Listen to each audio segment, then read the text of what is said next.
Hello, let's read the question. Question says the shape of meniscus of or free surface is decided by the intermolecular forces. When a liquid is in contact with solid walls of container, three types of forces act at the point of contact, which determine the shape of the free surface.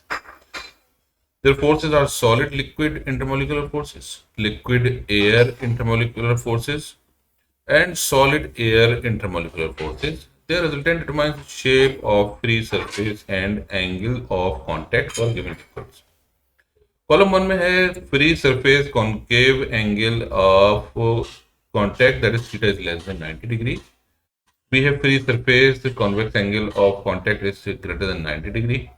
Free surface plane angle of contact is equal to 90 degree and d free surface plane is theta is equals to 90 degree 0 degree.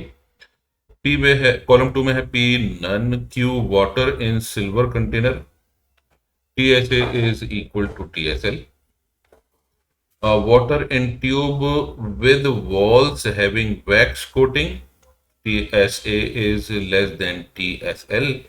And number S water in glass tube, that is TSA is greater than TSL. तो अब suppose कीजिए ये हमारे पास एक capillary tube है और हम ऐसी 3 कैपिलरी ट्यूब ले लेते हैं। एक कैपिलरी ट्यूब ये हो गई और एक कैपिलरी ट्यूब ये हो गई। ये हमारे पास 3 कैपिलरी ट्यूब्स हैं और कैपिलरी ट्यूब में अगर हमारा मेनिस्कस का शेप कॉनकेव है तो कॉनकेव शेप यानी जो एंगल ऑफ कांटेक्ट है it is less then 90 degree. तो ये कब होता है? हमें मालूम है एक फोर्स है जिसको हम बोलते हैं एडहेसिव फोर्स। एडहेसिव फोर्स और एक होता है कोहेसिव।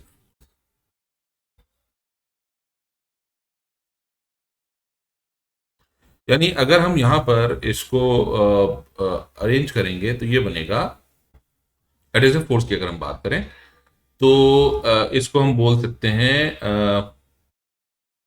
TSA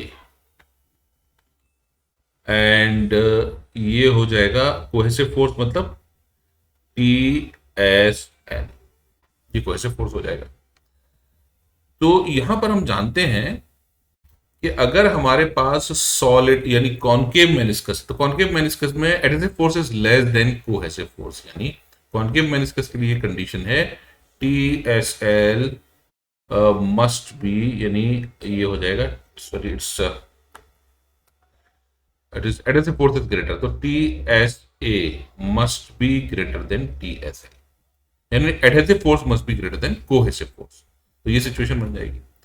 और अगर हमारा मेनिस्कस कॉन्वेक्स है, कॉन्वेक्स मेनिस्कस है यानी यहां पर एंगल ऑफ कांटेक्ट बनेगा ग्रेटर देन 90 डिग्री। तो इस केस में adhesive force is less then cohesive force. और थर्ड वन है जिसमें एंगल यानी मेनिस्कस बनेगा 90 डिग्री तो इसमें adhesive force is greater than cohesive force. Alright, तो ये सिचुएशन हो जाएंगी 3 हमारे पास। तो ए के लिए क्योंकि लेस देन 90 डिग्री तो ए के लिए हमारा ऑप्शन बनेगा एस।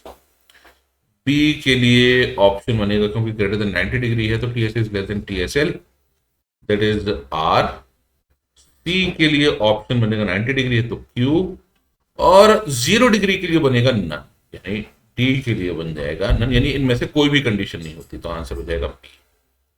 हमारा सही आंसर होगा 1। I hope you understood this solution. Thank you.